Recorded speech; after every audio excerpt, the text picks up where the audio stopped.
Okay guys, so I'm gonna talk about transportation a little bit more.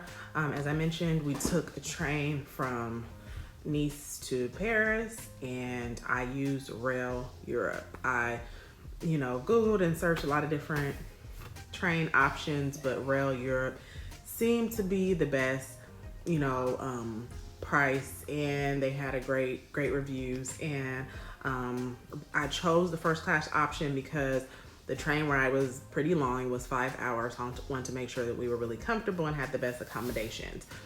I'll show you a video here of the train that we took from Nice to Paris. The seating was really comfortable. The chairs were reclined. There was leg rest, foot rest, charging stations.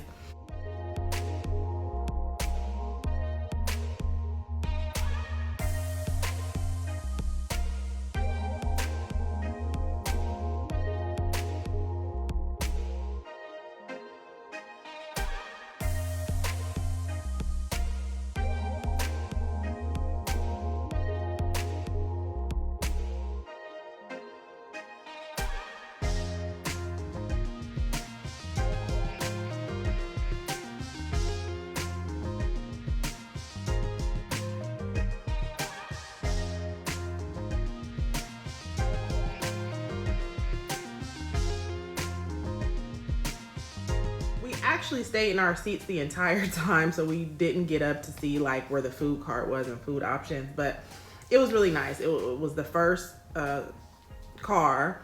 There were not many people in first class, so it was, really spacious, comfortable, and not really crowded. Actually, most people didn't get on to fill up our car until like 2 or 3 stops later. At our first stop, there was only 2 other people in the first class section with us. So I definitely would recommend to go first class if you are going to take the train from anywhere in the French Riviera to Paris, or in the reverse if you're going from Paris to the French Riviera.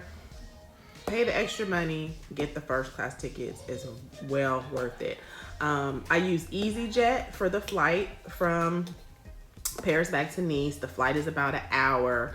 EasyJet, what I learned, is really popular in Europe to get from, one place in Europe to another. They fly to Italy, to France, to London.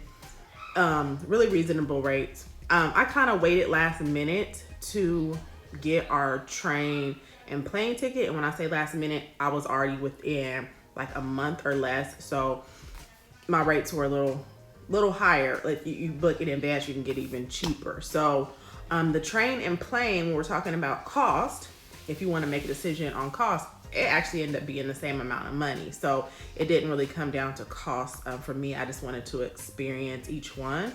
The cost for the EasyJet for ride from Paris back to Nice for 2 people was $272. First class tickets on Rail Europe from Nice to Paris was $250 for 2 people. So yeah, not much difference in the price. And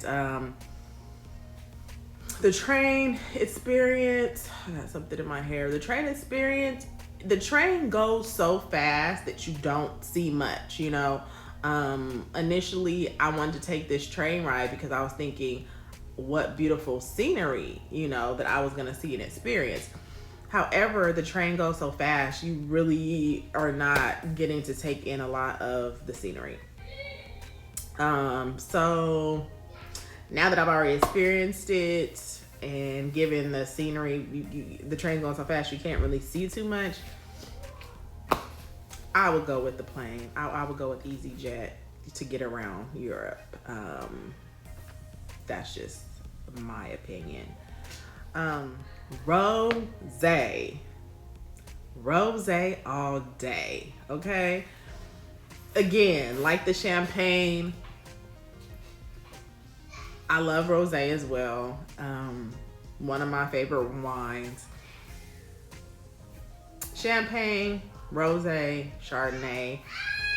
Not in any particular order, but those are my top 3. So again, France is like rose capital. I mean, roses everywhere you go, all different types of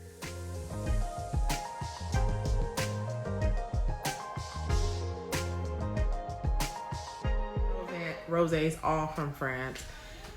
And yeah, I was in rosé heaven. You guys probably saw me posting with a glass of rosé almost every day while I was in France. And shout out to Rosé All Day. I'm gonna tag you guys in this post because I am in to win that competition. I am a rosé lover, and yeah, I'm your next ambassador. So shout out to Rosé All Day.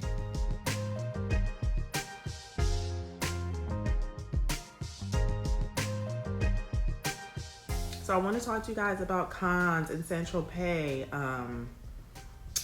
Haven't really talked about them too much. They were, again, more so pit stops like Monaco.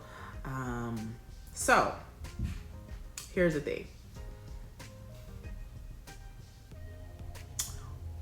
I wanted to see Cannes just because I wanted to see it. We were right there on the French Riviera, so of course I wanted to see it. We weren't there during film festival time or anything, so it wasn't particularly anything going on, but I still wanted to see it. So we took the train from Nice to Cannes, and that was about 20-30 minute train ride. Now, once we got to Cannes, we went on a ferry ride from Cannes to get to Saint Tropez, okay? I chose this route because, like I said, I wanted to see Cannes because there was actually a boat ride we could have taken from Nice directly to Saint Tropez. That was about an hour and a half long, I think, something along that line. But I wanted to stop in Cannes, and it was just that. It was a pit stop. Another, French Riviera town full of beautiful, bright blue water, sand beaches there, wonderful cafes. We were there early. We got there early in the morning because our ferry to Saint Tropez was leaving at like 10-ish, and we still had to get there, buy tickets and everything. So kind of rushing through just to get, I think we grabbed a croissant or something light to eat before we got on the ferry. And I know I'm not gonna pronounce this correctly at all, but I'll try. Trans Côte d'Azur. That's the company we used for the ferry ride from Cannes to Saint Tropez. It was about $100 for 2 tickets, round trip. After doing a lot of research, they actually are, I think, the only company that does this route. They have a couple other routes, but I was looking specifically for a route from Cannes to Saint Tropez, and they were like the only ones that I found, and they were reasonably priced. You could take a private charter, but that's a lot more expensive, clearly. So went with them. Great service. The ferry was great. It wasn't overcrowded. Really comfortable. It was a beautiful ride. Just a beautiful scene. So yeah, no complaints there. If you guys are looking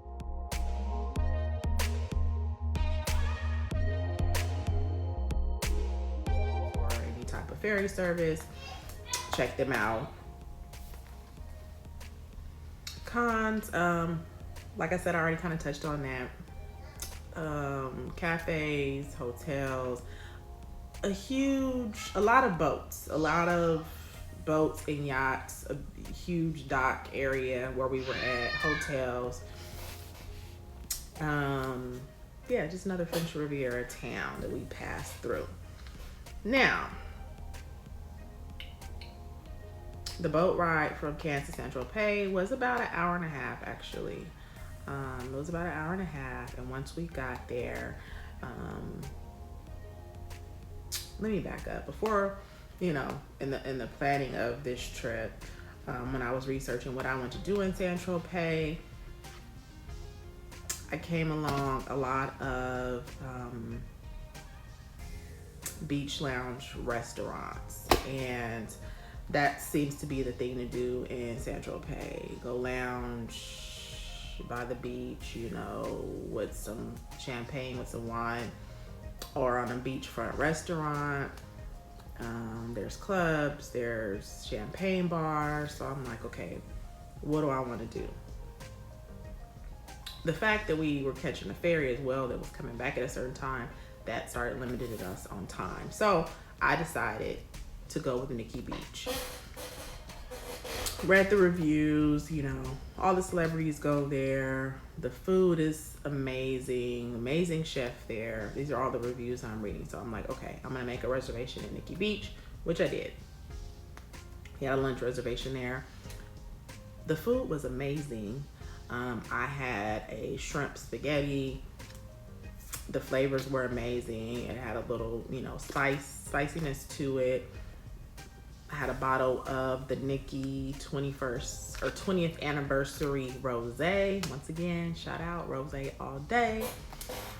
And when I tell you, the decor in this place was stunning.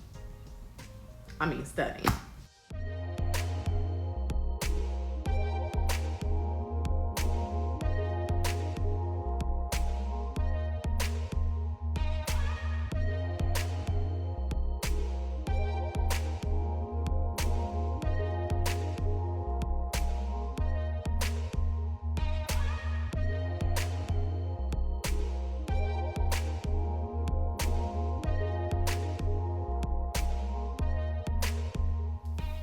Stunning. Now, they have a cool pool area with a DJ. They have 2 different sections. They have lounge chairs that you can rent that are not as close to the pool for $75 a bed, or you can get beds closer to the pool or cabana closer to the pool for $125 a bed. I wanted to lounge on the beach, and I was a little disappointed because I thought that they had, you know, lounge chairs or cabanas that we could rent that were actually, you know, on the beach, but found out that they did not. You walk to the back of Nikki Beach, and it leads out to the beach. You know, you can go out there with your whatever you bring for a picnic or lounge chairs or whatever. Beach there was beautiful. I will post a picture of it here. The water is turquoise. Once we get out there, there's 2 other restaurants on each side of Nikki Beach that did have beach access. So I was like, dang, maybe we should have went there. But no regrets. I really liked my Nikki Beach experience. And for those of you who do not know, Nikki Beach was